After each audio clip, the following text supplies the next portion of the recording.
curious and bold enough to peer beyond it. Yo, what's good, YouTube? This is your boy Odyssey113. Today I'm going to be putting together a part 2 to my apparently 2-part series regarding how to make a scratch track. This time around I'll be focusing more on sound design techniques and trying to achieve similar effects to sounds that you may have heard on scratch records such as Super Seal. So first thing that we're going to look at is the sample that we're going to be modeling our scratch sound from. So I picked a classic sound, just the dude saying fresh with the beat. If you're a scratch DJ, you've probably heard this in numerous scratch records. So we're just going to try to recreate something similar to that today. I did a little bit of research on the origins of the sample just to find out how they made it, and apparently they used a vocoder on the vocal in order to create that effect. I do suggest you check out the story sometime. It's actually quite funny. I'll link to it in the description just so you can check it out. So knowing that they used a vocoder on the vocal to create the sample, I tried to make my best attempt at that, kind of putting my own little flair on it, if you will. Yo, that shit is fresh. So now what I'd like to do, I'm going to go through and show you my process of what I did to create this rack. First thing that you're going to want to do if you're following along is to insert an audio track. So Control-T if you're on Windows. And what I did, the first step was to insert a vocoder. You can throw it in as is. I actually used the Format +5 preset. So I'm going to go ahead and throw that in there. Next step, you're going to want to take the little drop down here where it says modulator for the carrier, and we are going to change that to noise. And just to get a little test on here, I'm going to make sure that I'm routing my mic into here so I can kind of hear what it's doing to the sound as we're talking. There we go. Now we can hear some fucked up noise.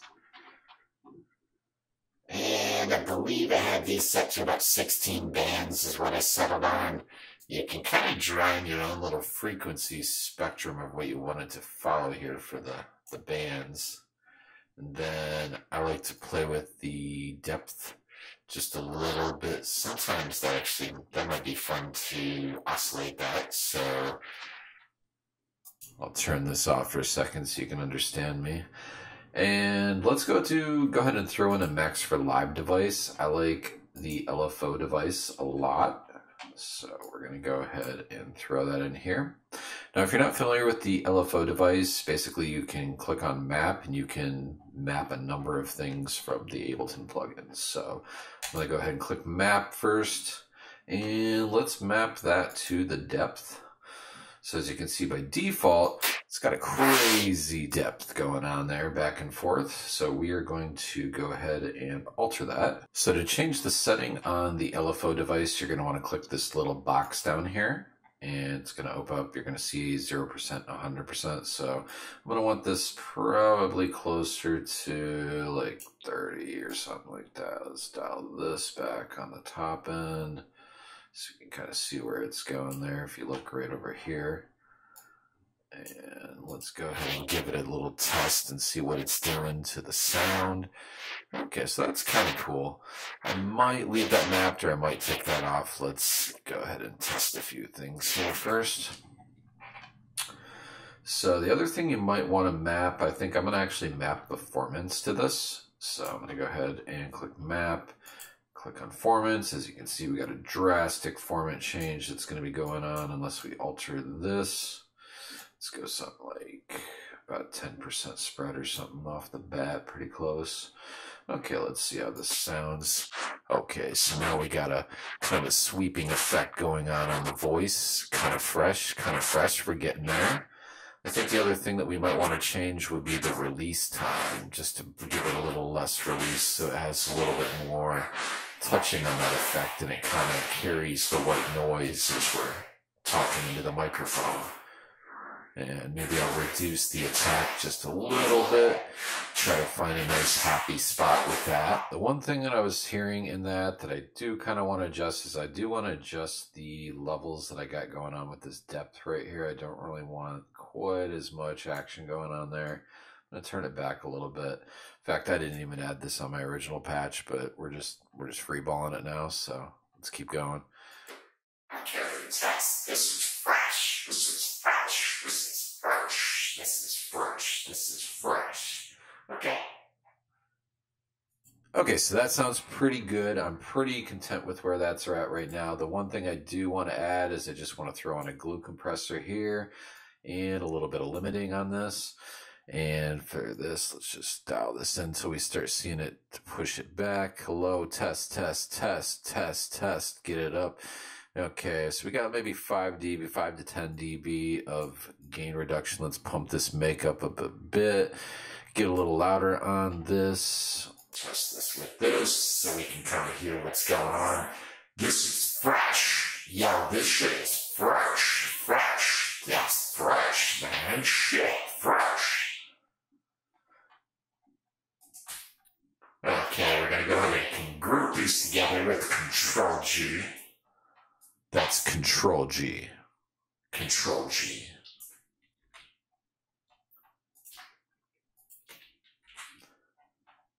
Okay, so now we have essentially an on-off switch for this. And that's kind of the gist of what I did with this. Might have been a slightly altered different settings here and there. You might want to kick this to stereo just so you can get a little bit more on the sides there. I kind of like that a little better. You can turn the dry wet down just so you can get a little more of your natural voice in there. Or if you want to get more really soaking wet with it, you can just turn it all the way around. So that is going to be pretty much what I did to make this rack right here fresh. Anyway, we'll call that the fresh rack here. Let's go ahead and name that.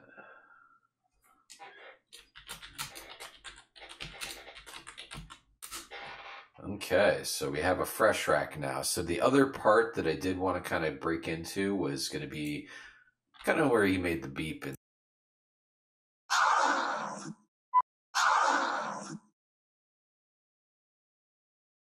okay, I accidentally muted myself there, but anyway, I think you caught most of that. Anyway, so we're going to try to recreate that beep now. So the beep noise I've actually already recreated here.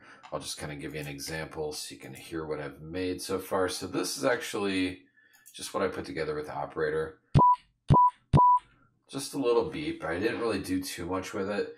To do this, it's real basic. All I did was just kind of create like kind of a diving little envelope there. I have a pretty low attack time, 1 millisecond on the release, a little bit of decay. You can copy these settings if you want. All this is literally an operator. I did tune this up. It looks like six semitones there. And I just threw a saturator on this, just gave it about 5 dB of saturation. And that just makes this little beep noise. Now I'm just going to take a minute. I'm going to record a couple of samples on my own, and I'm going to sequence them together with that beep noise, and I'm going to show you the final result here. So now that I have set up my scratch sequence, pretty much mimicking what was being done on the other record. So you can see here there's a little beep I got going on, and then I got the scratch sound, basically the vocal of me talking. And let's go ahead and just do a quick comparison, listen to the original scratch sample that we were getting the idea from. And let's take a listen to the one that I just created. Fresh! Damn, that shit is fresh. Fresh! That's fresh as fuck! Okay, so that was a lot of fun. I hope this does help you in some way. A couple last things I'm going to mention here before I do a quick bounce down master, level it up a little bit, and I'm going to do a little sample for you on the turntables. So one thing I did want to mention is if you do want to set your scratch record up, which you do for non-skip loops, set your scratch BPM for your project up to 133.33. Shout out to DJ Arcade for mentioning that in the last scratch video that I put up.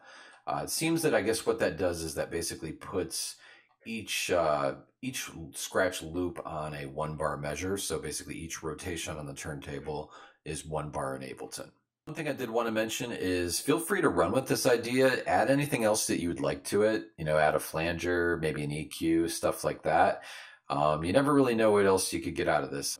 Next thing we're going to do is duplicate this a bunch of times. So something like this, about 50 seconds should be plenty. That is pretty much the gist of this. I'm going to go ahead and master this up, level this up just a little bit. Not really do mastering, just level it up really.